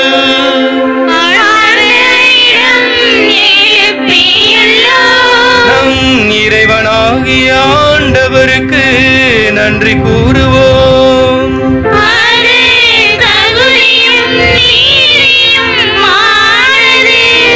ஆண்டவரே, தூயவரான தந்தையே, என்றும் உள்ள எல்லாம் அல்ல இறைவா, எங்கள் ஆண்டவராகிய கிறிஸ்து வழியாக எந்நாளும் எவ்விடத்திலும் நாங்கள் உமக்கு நன்றி செலுத்துவது மெய்யாகவே தகுதியும் நீதியும் ஆகும். எங்கள் கடமையும் மீட்புக்குரிய செயலுமாகும். ஏனென்றால் உமது திரு அவை உம்முடைய புனிதத்தின் அடையாளமாக என்றும் இம்மண்ணகத்தில் விளங்கவும், மக்கள் அனைவருக்கும் இன்னக படிப்பினைகளை வழங்கவும், அது திருத்தூதர்களை அடித்தளமாக கொண்டு நிலைத்திருக்கவும் செய்தருளினே. ஆகவே நாங்கள் இன்றும் என்றென்றும் வானதூதர்களின் அணிகள் அனைத்தோடும் சேர்ந்து இதயப்பற்றுதலோடு உமது புகழை பாடி குரல் எழுப்பி பாடுவதாவது:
உன்னதமான நேரம்.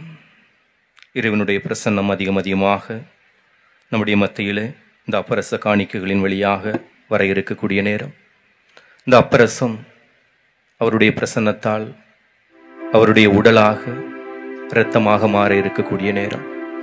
பாவியாகிய என் வழியாக அவருடைய வார்த்தையை நான் சொல்லும் பொழுது இந்த சாதாரண அப்பமானது, சாதாரண ரசமானது அவருடைய உடலாக அவருடைய இரத்தமாக மாறக்கூடிய உன்னதமான நேரம்.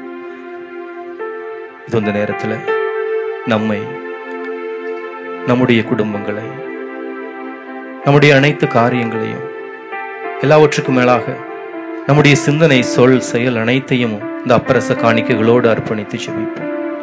எவ்வாறு இந்த அப்பரசம் அவருடைய உடலாக இரத்தமாக மாறுகிறதோ அதே போல நம்முடைய சிந்தனைகள், சொல், செயல் அனைத்தும் மாற்றப்பட வேண்டும், உருமாற்றப்பட வேண்டும். பல நேரங்களிலே இதோ என்னுடைய சொல், செயல் அனைத்தும் பிறரோடு நல்ல உறவு கொள்வதற்கு வாய்ப்பாக இருந்ததில்லை. என்னுடைய சிந்தனைகள் பல நேரங்களிலே பிறரை என்னோடு இணைத்து கொண்டு செல்ல, இறைவனை பிரதிபலிக்கக்கூடிய ஒரு சிந்தனையாக இருந்ததில்லை. இது இந்த நேரத்தில் அந்த சிந்தனைகளை, அந்த சொற்களை, அந்த செயல்களை இறைவனுடைய பாதத்தில் இந்த அப்பரச கனிகளோடு அர்ப்பணித்து அவற்றை உருமாற்றி நானும் ஒரு நல்லதொரு அப்பமாக, ரசமாக மாறி இது இந்த நேரத்தில் அவருக்கு மகிமை தரக்கூடிய ஒரு காணிக்கையாக மாற ஒரு நிமிடம் மௌனமாக ஜெபிப்போம்.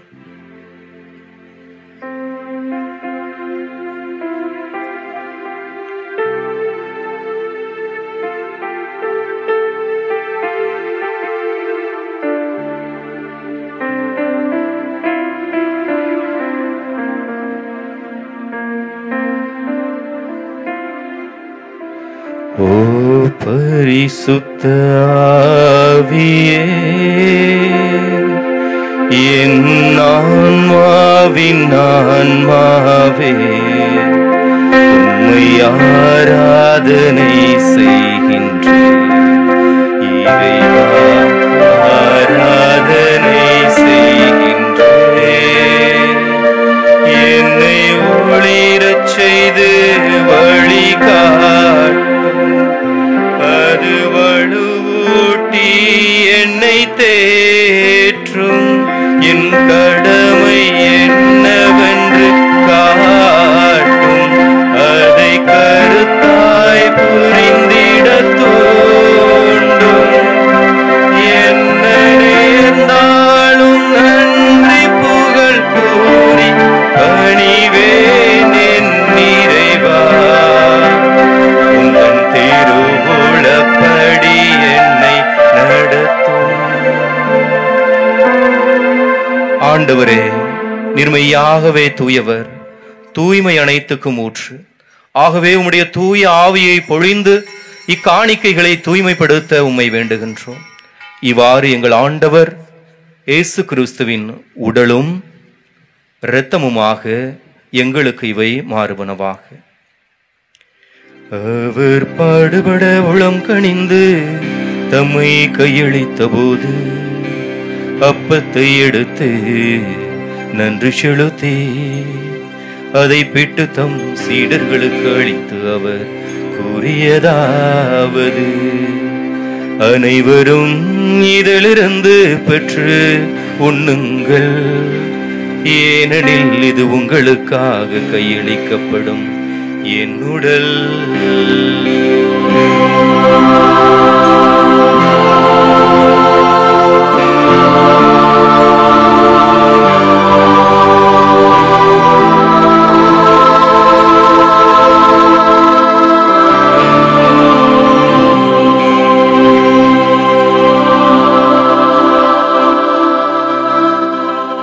அவ்வண்ணமே இரவு விருந்தை அருந்திய பின் கிண்ணத்தையும் எடுத்து மீண்டும் உமக்கு நன்றி கூறி தம் சீடருக்கு அளித்து அவர் கூறியதாவது: அனைவரும் இதிலிருந்து பெற்று பருகுங்கள், ஏனெனில் இது புதிய நிலையான உடன்படிக்கைக்குரிய என் இரத்தத்தின் கிண்ணம். இது பாவ மன்னிப்புக்கன்று உங்களுக்காகவும் பலருக்காகவும் சிந்தப்படும். இதை என் நினைவாக செய்யுங்கள்.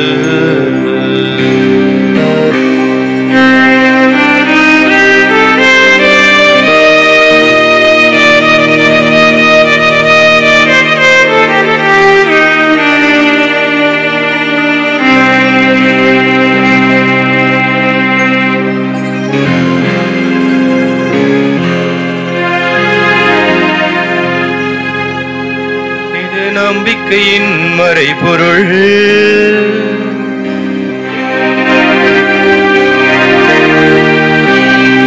மளவும் உமது இறப்பினை அறிக்கையிடுகின்றோம், உமது உயிர்ப்பினையும் எடுத்துரைக்கின்றோம்.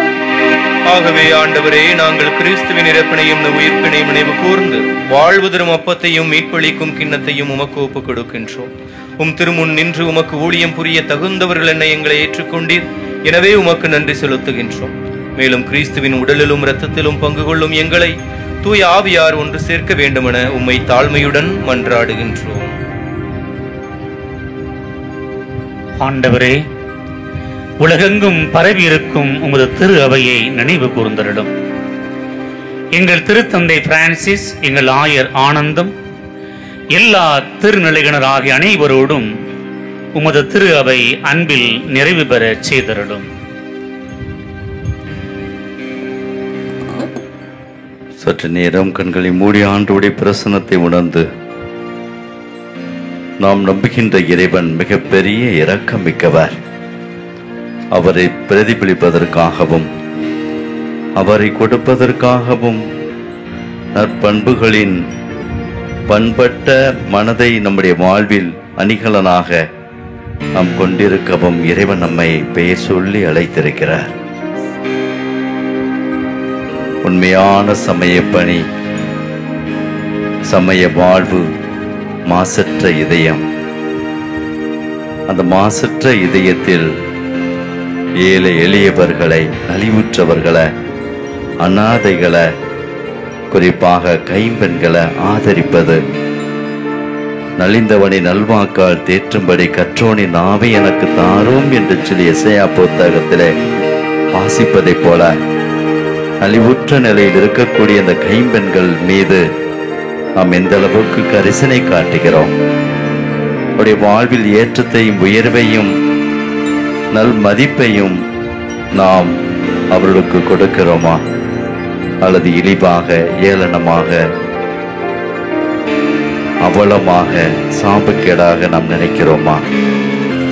உண்மையான இறைவன் இருக்கின்ற இதயம் ஏழைகளையும் எளியவர்களையும் கண்ணீரோடு நிற்கக்கூடியவர்களையும் கைம்பெண்களையும் ஆதரிப்பது, உதவி செய்வது.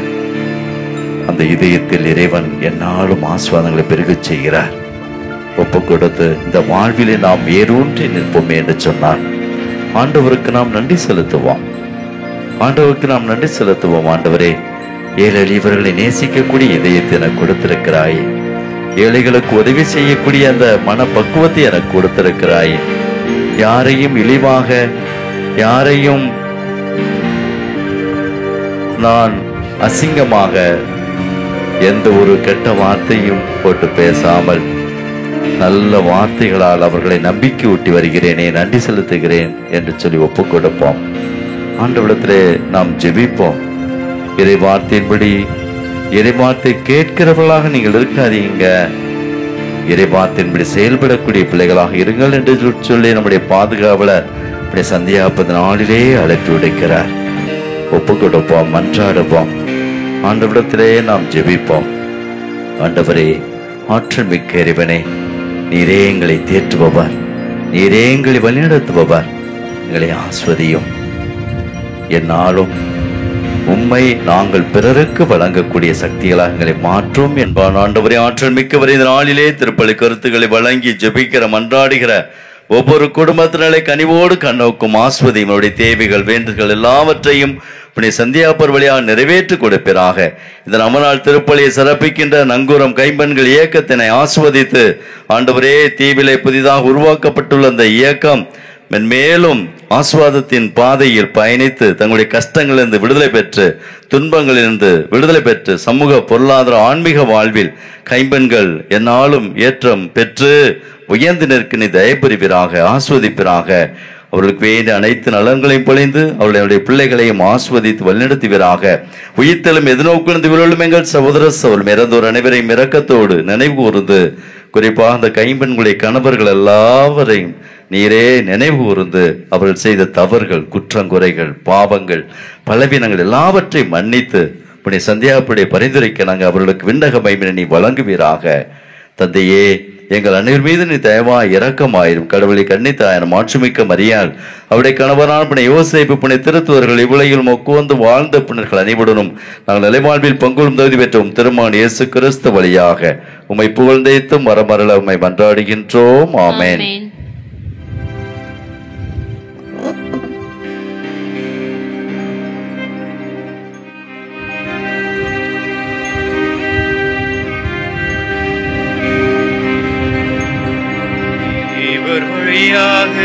இவரோடு இவரில் எல்லாம் வல்ல இறைவனாகிய தந்தையே, தூயாவியாரின் ஒன்றிப்பில் எல்லா புகழும் ஆட்சியும் என்றென்றும் உமக்கு உரியதே.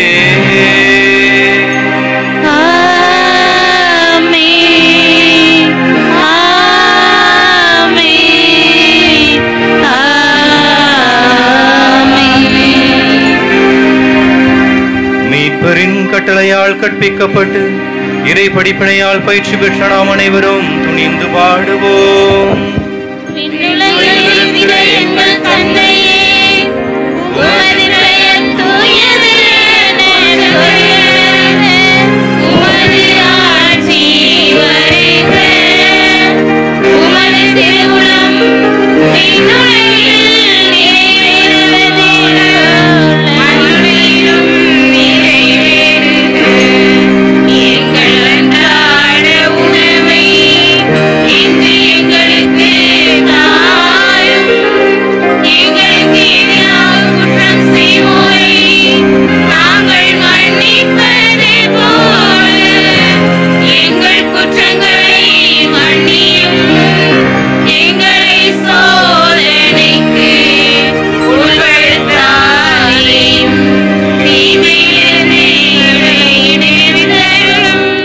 ஆண்டவரே, தீமை அனைத்திலும் இருந்து எங்களை விடுவித்து எங்கள் வாழ்நாளில் அமைதியை கனிவுடன் அருள உம்மை மன்றாடுகின்றோம். உமது இரக்கத்தின் உதவியால் நாங்கள் பாவத்திலிருந்து எப்போதும் விடுதலை பெற்று யாதொரு கலக்கமுமின்றி நலமாயிருப்போமாக. நாங்கள் எதிர்நோக்கி இருக்கும் பேரின்பத்திற்காகவும் மீட்பராகிய இயேசு கிறிஸ்துவின் வருகைக்காகவும் காத்திருக்கின்றோம்.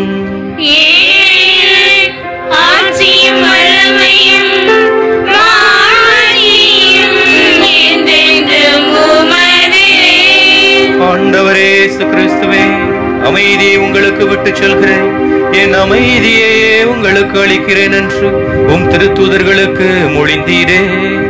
எங்கள் பாவங்களை பாராமல் உமது திருவையின் நம்பிக்கையை கண்ணோக்கி உமது திருவுளத்திற்கு ஏற்பதற்கு அமைதியும் ஒற்றுமையும் அருள்வீராக. என்றென்றும் வாழ்ந்து ஆட்சி செய்கின்றவர் நீரே.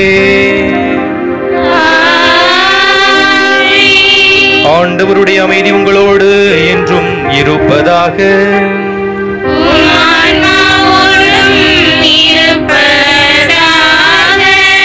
ஒருவருக்கொருவர் அமைதியை பகிர்ந்து கொள்வோம். சமாதானம்.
இதோ இறைவனின் செம்மறி, இவரே உலகின் பாவங்களை போக்குகின்றவர். நாம் கவலையின்றி வாழ்வதற்காக கல்வாரியை நோக்கி நடந்தவர். நாம் சிரித்து வாழ வேண்டும் என்பதற்காக சிலுவையை சுமந்தவர். இந்த செம்மறியின் விருந்துக்கு அழைக்கப்பெற்ற நாம் ஒவ்வொருவருமே பேறு பெற்றோர். தகுதியற்றவன். ஆனாலும் ஒரு வார்த்தை மட்டும் சொல்லியிருளும், எனது ஆன்மா குணமடையும்.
நன்றியோடு மன்றாடுவோமாக. ஆண்டவரே, திருத்துதரான புனித யாக்கோப்பின் விழாவிலே உமது திருவிருந்தில் பேரின்பத்துடன் நாங்கள் பங்கு பெற்றுள்ளோம். அவருடைய பரிந்துரைகளால் நாங்கள் உமது உதவியை பெற்றுக்கொள்ள அருள் புரிவீராக.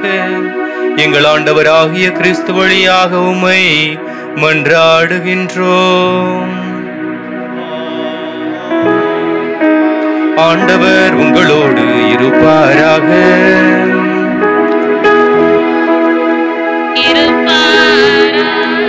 எல்லாம் வல்ல இறைவன் தந்தை, மகன், தூயாவி உங்கள் அனைவரையும் ஆசீர்வதித்து உங்களை வழிநடத்துவாராக. கிறிஸ்துவின் சாட்சிகளாய் வாழ சென்று வருவோம். திருப்பலி நிறைவு பெற்றது.